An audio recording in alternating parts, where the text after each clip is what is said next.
有一说一，今年最刺激的过山车绝对是韩国股市。上半年的韩国人全员沉浸在暴富梦里，一个个觉得自己就是那匹华尔街之狼。可现在呢，一个个哭天喊娘，喊着要退钱。你可别觉得小编说的夸张，32万散户的口袋一夜清零，换你怎么办？大家好，欢迎来到星球热点，国家大事从不缺席，舆论场中抽丝剥茧，聚焦独家中国资讯。点赞、订阅加小铃铛，带你用不一样的视角读懂中国故事。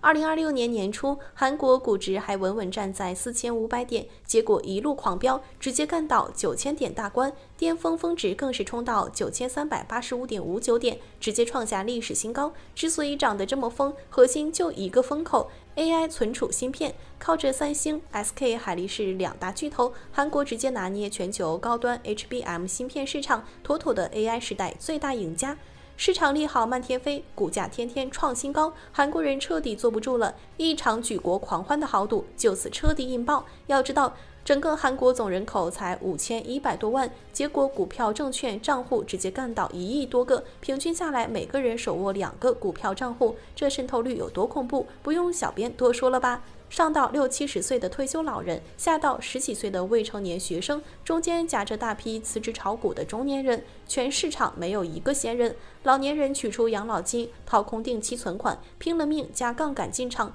上班族直接裸辞，专职炒股赌身家。最夸张的是青少年，18岁以下新股民开户数量同比暴涨整整10倍，全民炒股、全员梭哈，已经不是潮流，是整个韩国的现状。光开户还不够，砸钱更是毫无底线。2026年前5个月，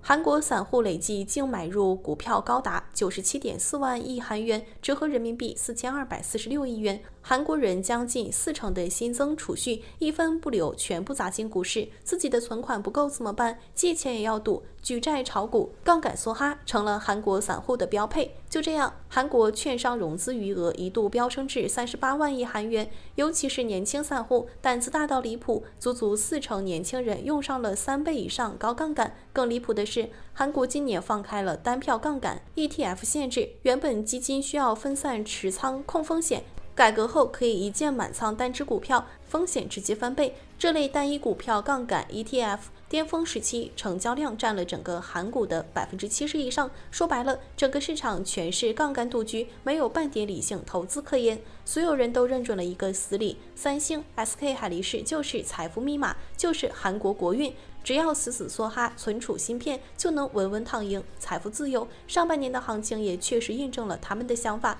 三星年内最高涨幅165%，SK 海力士更是暴涨260%，两大巨头市值双双突破万亿。无数散户靠短期涨幅赚得盆满钵满，彻底被贪欲冲昏头脑，坚信牛市永远不会结束。就连韩国官方都在疯狂造势，总统亲自给两大财阀会长鞠躬，奉为国民英雄。全国上下都沉浸在韩国掌控 AI 国运的狂欢里，所有人都在幻想暴富，没人愿意相信风险，更没人愿意停下贪婪的脚步。可谁都没想到，击碎这场全民暴富美梦的，不是行业崩盘，不是产能过剩，而是远在美国的 Mate 一条不起眼的公告。这也是本次韩国股市崩盘的核心导火索。7月初，美国科技巨头 Mate 突然官宣，打算把自家数据中心闲置的 AI 算力对外公开出租，对外开放商用。你可能觉得巨头盘活闲置资源，当个算力二房东不是很正常的商业操作吗？怎么就砸崩了整个韩国股市？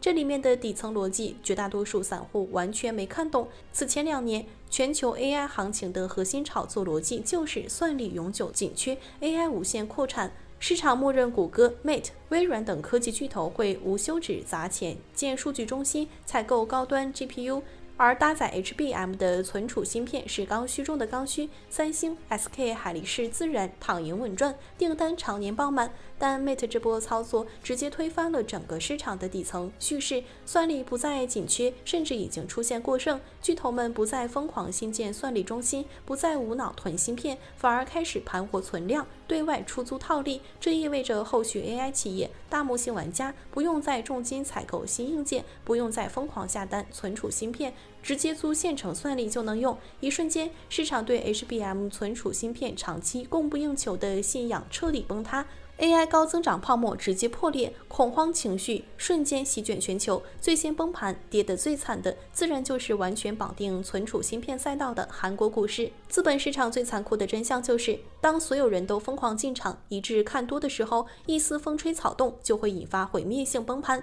7月，噩梦准时降临，仅仅1个月时间，韩国股市从巅峰直接腰斩。指数暴跌超27%，从9000多点直接砸到6000多点，暴涨暴跌，熔断足足18次，其中大跌熔断8次，堪称全球最不稳定的疯癫市场。7月13日更是迎来黑色单日，股指暴跌近9%，触发年内第7次熔断，单日强平总额高达3442亿韩元，踩踏式崩盘彻底上演。短短3周，韩国股市直接蒸发1935万亿韩元，其中三星、SK 海力士两家就贡献了1246万亿的蒸发市值。曾经的财富密码彻底变成了压垮散户的夺命稻草。就这样，全市场超120万个杠杆账户触发追缴线，32万至46万个账户被全额强平，本金彻底归零。更惨的是，很多人不仅亏光所有积蓄，还倒欠券商巨额债务。而受伤最重的就是最激进的年轻人，20到30岁散户爆仓占比高达62%。这群赌上青春、赌上未来的年轻人，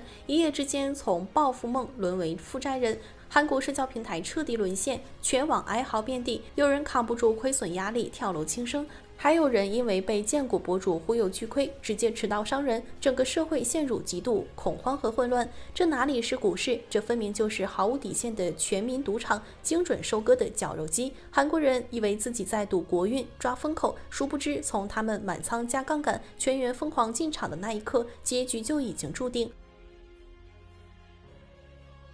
说起韩国半导体的崛起，完全是一部拿国运博弈、拿全民家底拼出来的逆袭史。早在上世纪80年代，韩国一无资源、二无技术、三无产业链，廉价出口的老路彻底走不通。三星创始人李秉哲直接放出震惊全球的东京宣言，举国 all in 半导体。死磕高端芯片产业，哪怕赌上一切，也要逆天改命。要知道那个年代，日本垄断全球80%以上存储芯片市场，技术、产能、口碑全方位碾压。韩国入局，在所有人眼里就是自寻死路，以卵击石。开局也确实血亏，芯片价格从4美元暴跌到30美分，三星每出货一片亏1美元，3年巨亏3亿美元，硬生生扛着全行业亏损，逆势死磕。但韩国最狠的地方就在于，别人恐慌他贪婪，别人减产它扩产，行业越寒冬，它越砸钱扩产能、攻坚技术，靠着这套逆周期自杀式打法，硬生生熬死了所有对手。再加上韩国政府全程兜底，财政补贴、专项低息贷款、高效联合攻坚，全产业链资源倾斜，